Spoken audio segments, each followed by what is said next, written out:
Stephen Sondheim is complicated and complex, his material is. It's hard enough to convey emotions through spoken dialogue, but when you add Sondheim's music and lyrics to the process, how do you begin to tackle that? Well, actually, I think his music and his lyrics enhance your ability to communicate because he's so succinct and he's so vivid and his language is so specific and poetic and heightened that, like, he shows you the way. You need to sing it and understand it and articulate it, but boy, he does a lot of the work for you. Into the Woods, some would say, is Sondheim's most poignant work. And it's one that deals with a lot of issues that are still relevant today. There's always going to be a giant in the world, something that the whole world has to come together to fight. Can you talk about that?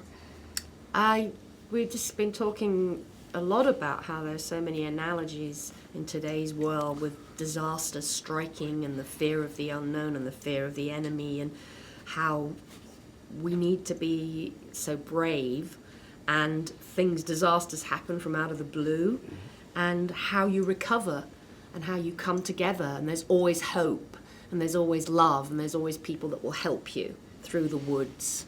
And there's so many of those messages in this piece, and they're poignant and beautiful and haunting and frightening, and it's such a fantastic piece and such a privilege to be a part of it and to talk about all those things with such a marvellous group. And it helped me enormously on a personal level at a very difficult time in my life, so I think it's an amazing piece. Oh, that's great. The first act is about wish fulfillment. The second act is about how the effect that the characters' wishes have on others, right? Can you explain how that relates to your characters? Does that make sense? We all wish for something. Yes, I wish that I didn't have such a hard life and that I had some money. I actually could have some food on the table. I'm the lowest on the totem pole in this film. I have nothing, and we're starving, and then we get everything beyond our wildest dreams, and we become the richest of all. But it's the fight for my child that's so important to me, and my love for my child, who I seem to smack around the head a hell of a lot, but immediately I kiss him, and her frustration, and we get what we wish for, and then it takes a sort of tragic end in our case, but who knows? It's funny, we kind of ascend in Cinderella and the carriage and it's that happily ever after, and no sooner do we get to the tippy top, and it was shot in Dover Castle, so it's a magnificent location. No sooner do we just all get there, the entire village is happy, than the earthquake happens. So it's just when you think, oh, it couldn't be any happier, boom, and that actually is so like life. I always tell my kids, it goes up and down. If you're going through a hard patch, you'll actually then be going through a smooth patch, but you can't get to the smooth patch without going through the rough patch. So it's light and dark, and it's up and down, and that's the human experience. Yeah, that's life. And speaking about the castle, Into the Woods is sort of unique for a film of its size and scope in that it was shot on sound stages and on locations, but using practical sets as opposed to green screen or CG for once. Did that help working in those environments? Did that inform your performances? Yes, really did. This wood you're seeing behind you, I mean, it smelt real on day one, it did. After a couple of months, it was not smelled so mossy. Mossy and fresh, and birds were living in the actors. trees who didn't realise that it was all going to be gone in a couple of months. And it was astonishing, and they would gallop through these woods, Chris Pine on his horse, and yes, there was very little. I mean, apart from my beanstalk, which I had to imagine growing before my very eyes, we could relate to everything, Yeah, and that destructed forest, that was an enormous set that, there were trees, and then there were trees that had been literally destroyed, like it was a tornado or an earthquake. Yeah. And we spent a lot of days shooting that final scene where the giant is coming, and it was scary, bleak, cold on the set. Remember us sipping soup like refugees. Yeah.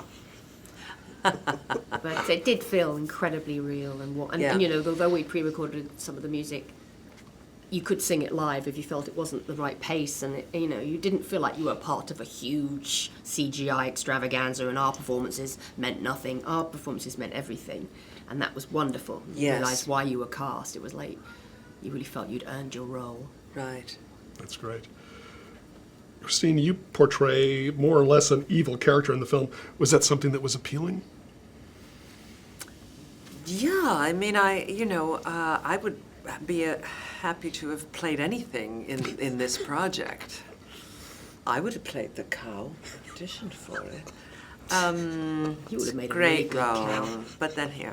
Anyway, She's a great old cow. You were on double bubble. She was flying off to do the good wife. She was the hardest working woman in show business. You would like finish on the set. You'd fly in for I good know, wife for a couple it's days, fly true. back. You would just It's true. that frequent mileage. But I actually have had the good fortune of being in quite a few Sondheim, either concert versions or workshops. I've never actually been on Broadway in a Sondheim musical, but I've done like 3 of his workshops, 3 concert versions of different ones. So this, to me, the combination of reuniting with Rob Marshall, reuniting with Meryl, because we had done Mamma Mia, and then reuniting with Steve and James Lapine, that's just such a trifecta. It was so yummy. And then getting to like know Tracey and work a little bit with her on the set, just yummy. That's great. And just quickly, finally, Tracey, your character can come across as mean-spirited at times, even though it's obvious she's just being protective of her son. Was that a difficult line to walk between those two things? She smacks her son, but you know she loves him. yeah, but I wanted to, you know, day one we decided, does she really, it said in the script, you know, she hits him around the head, and it's like, do you do that in movies anymore, especially Disney movies? And you thought, well, when these Grimm's fairy tales were written, you know, there was real violence and fear and you know, but it comes from love and frustration and poverty, and I think she really shows the love for her son. Oh my God, Eventually, and I stand up to the giant on his behalf, and because he means everything to her. So,